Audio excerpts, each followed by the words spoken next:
We need growth with a capital G, and hopefully we can find that now that the elections are firmly behind us. Investors will be shifting their attention to President Cyril Ramaphosa's ability and political will to address the issues of concern, namely the composition of the cabinet, as we've discussed. That'll be announced on the 28th of May, and how he manages to transform the economy with the promised policy reform and resolving the problems at Eskom that have been so central to the slowdown in the first quarter. The Youth Employment Service hosted a panel discussion on foreign investment in South Africa yesterday at Gibbs. That was really all about the country's outlook as a foreign investment destination, and we've invited some of those guests and one who wasn't there to explore this topic of how we revive a moribund economy. Firstly, Leon Ayo of the British Chamber of Business in South Africa. Welcome to the show. Good evening. And Bianca Berters, who's Corporate Treasury Manager at Peregrine Treasury Solutions. Bianca, thanks for joining us. Thank you for having me, LB.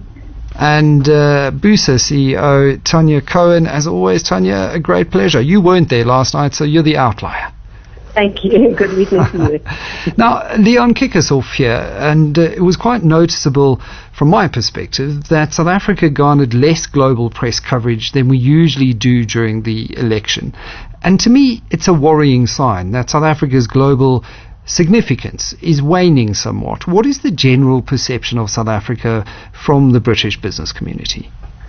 Well, the British business community is somewhat obsessed with something called Brexit at the moment. So that's taking a lot of the headlines back home, and that's something we can look to in terms of South Africa doesn't operate in isolation. You know, we can look at the trade war potentially between China and the USA, the military potential threat between Iran and the USA, and all these things have impacts on in terms of what are the headlines overseas, and indeed we feel the repercussions of those global activities. But we represented the British Chamber, British businesses in South Africa, and also South African businesses looking to grow into the UK. And we believe in a post-Brexit world, which is not a world that I would have chosen, but is a world which we're going to find ourselves in. There's increased opportunity in emerging markets.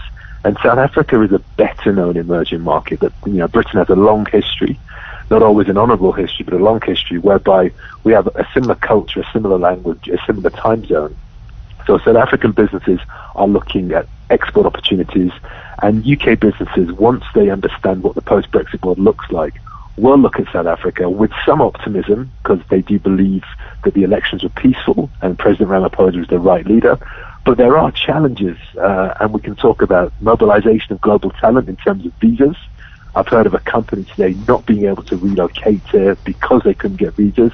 And equally, the broad-based black economic empowerment, as much as we understand it locally, it takes a long time for FDI people to understand how they navigate that. And it reminds me of what was said towards the back end of last year when the President was accompanied by the Finance Minister and our Trade and Industry Minister to an EU investor roadshow in Brussels. And one of the big concerns was once again the relaxation of BEE rules before investing in South Africa. And the firms were pointing to the positive effects that their investments were having in terms of job creation. It didn't look like the Trade and Industry Minister, Rob Davies, was having any of it at the time. But we do hope that our administration is at least listening to some of these concerns.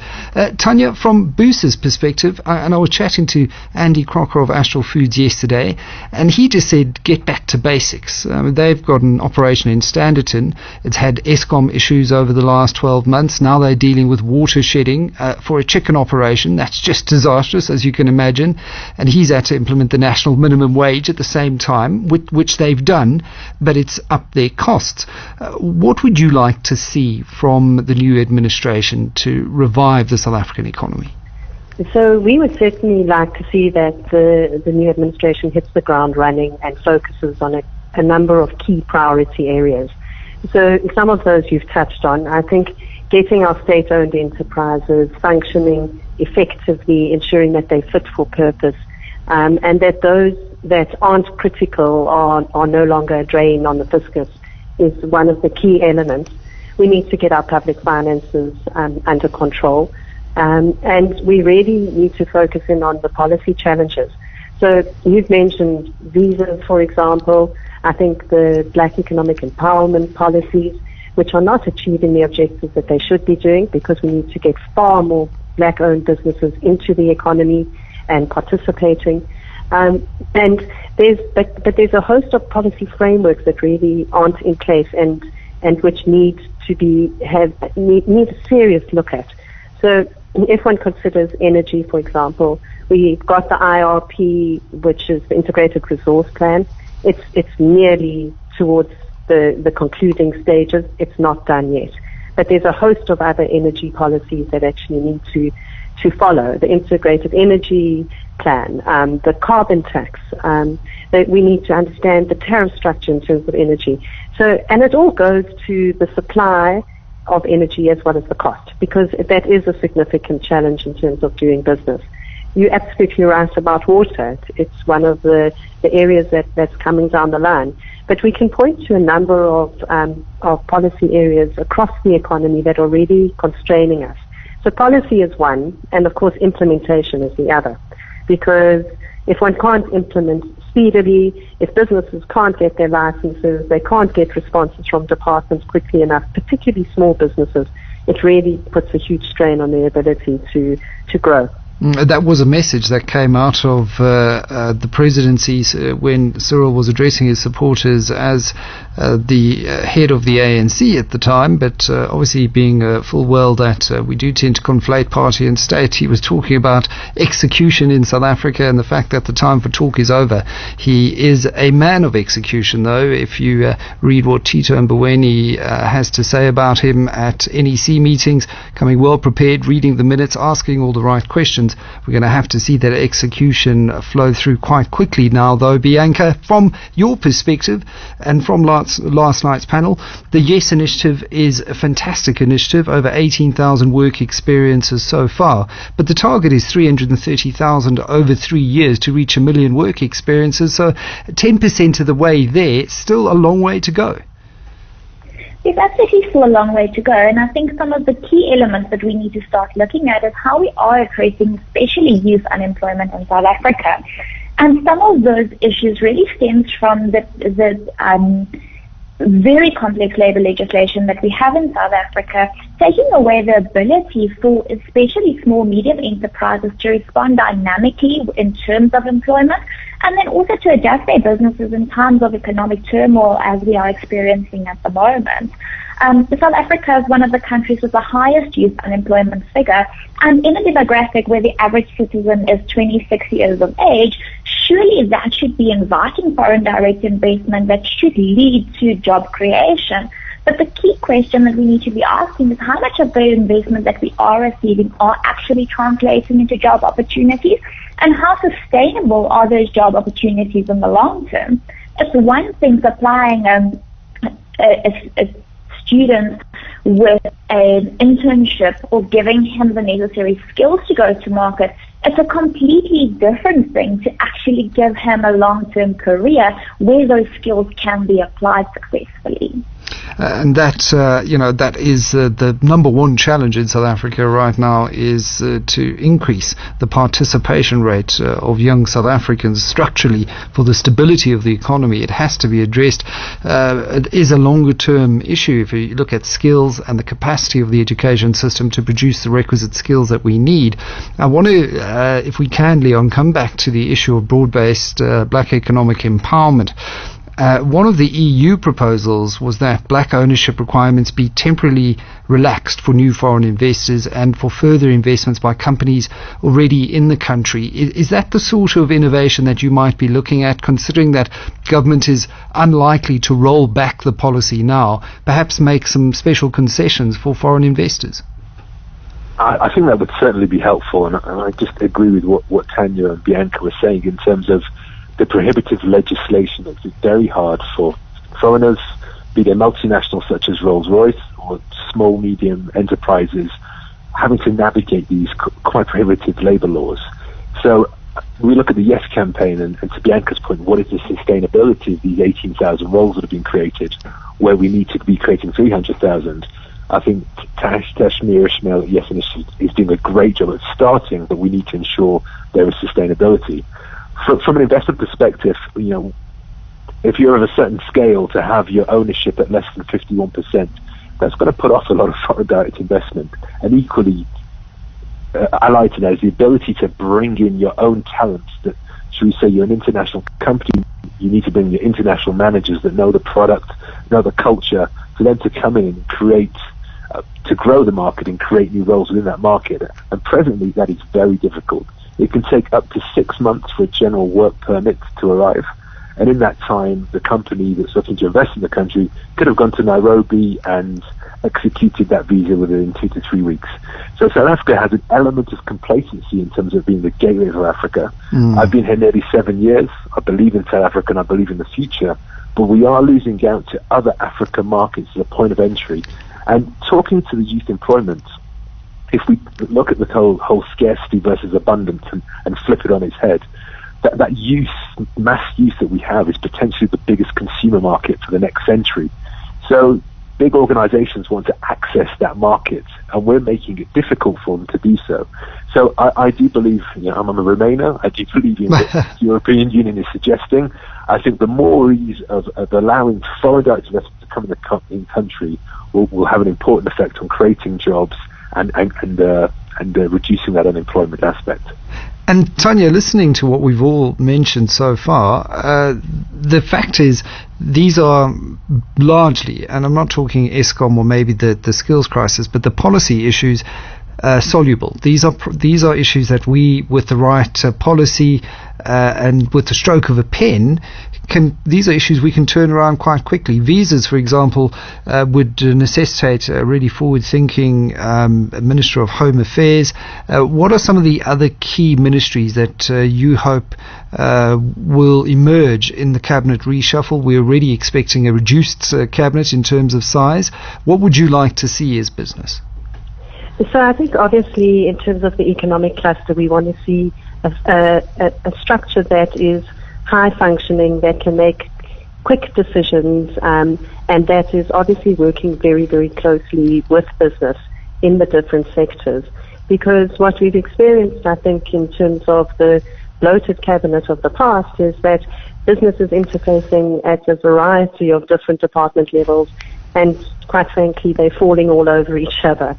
So that will help considerably from an economic perspective.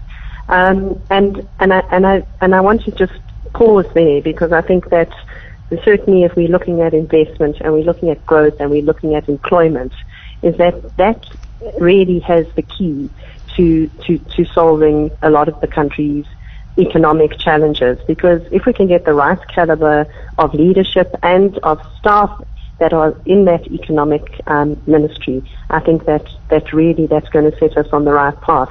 One really needs to look to the stress that some of the policies put on small business to realize that it doesn't help that you have small business sitting outside the economic trade and industry department, for example, because they've taken their eye off the ball. But I want to come back to the one thing that you said, where you said it's easy with a stroke of a pen. I don't think we must underestimate that the extent to which this is going to take time, and it isn't necessarily a simple process, because the policy frameworks that we have aren't necessarily fit for purpose for the future. So if we look at our health policy, for example, is that we've got to do a lot of planning and thinking in terms of setting up a framework that enables us to progressively move towards national health. And that's by no means an easy and a simple task. Certainly visas, you're absolutely right. I think we could have sorted those out a long time ago and moved on. We're looking now at the Copyright Act, for example. It's just gone through Parliament. Huge challenge in terms of what it does to the developers' right to actually have ownership over their creation and IP, to be remunerated for it. Yeah. So there's a host of those types of pieces of legislation that businesses are struggling with every day. We look at the carbon tax. It's sitting between, at the moment, 3 or 4 different departments. And it really is preventing certainty, it's preventing investment, it's preventing it's preventing businesses from being able to plan and budget. And Tanya, we're going to be debating that on a panel next week with the Minerals Council and the Manufacturing Circle and a few others, because it goes live on the 1st of June, and there's still so much uncertainty around that one issue alone. Just as we conclude, Leon, another important issue for business leaders in particular is accountability. And there was a very interesting story, and it was just a microcosm that got me thinking. And it's a story that's gone under the radar. There was a man who wanted to assassinate the former president and the Secretary General of the ANC. He was apparently going around asking for funds for it, and he was caught red-handed. But he's already been found guilty. It's amazing how quickly, and while I'm not condoning his actions, the state can work at finding someone guilty and prosecuting them while we still have the perpetrators of state capture walking freely among us. How important is it to the international community to see those who were guilty of corruption spend time behind bars and in orange overalls? Well, I think, corruption is not unique to South Africa. We can look at, we touched on Venezuela and Argentina, and we can look at Brazil, and we could say that maybe some of the European markets are a bit more subtle in the way they navigate that. But I think accountability stems from taking responsibility for one's actions as a leader, and that can be in terms of making bad decisions that drive the share price down, that leads to mass retrenchments, which have a huge impact on the local economy and society, versus the outright corruption that we have witnessed. But again, I would say, as a British Chamber, we know that's not unique to South Africa. I think what we're looking for is the ability for an environment where our businesses can grow, and we've got access to that talent, and where we can bring talent in. So I think the role of government is to create that environment whereby businesses can thrive. And on that, I think the role of a business has changed. And I mentioned last night that we were at Gibbs, and when I was at business school, we learned that the role of a business was to create shareholder value. And I think at the British Chamber, our new credo is that business has to be about more than just creating value for shareholders. It has to be about creating value for society, because we live in the most unequal society in the world here in South Africa. Yeah, as the Time magazine showed us. Sorry, Leon, I do have to stop you there because we're running out of time and into the next program. But a very good point with which to end on. How do we ensure that we recalibrate South Africa to create sustainable and inclusive growth in the world's most unequal country? Leon Ayo, Board Advisor for the British Chamber of Business in South Africa, Bianca Burtis, Corporate Treasury Manager at Peregrine, and Busa CEO Tanya Cohen. Thank you all for your contribution, and thanks for tuning in to the Classic Business Show, which is brought to you by Altron. Altron, there when it matters.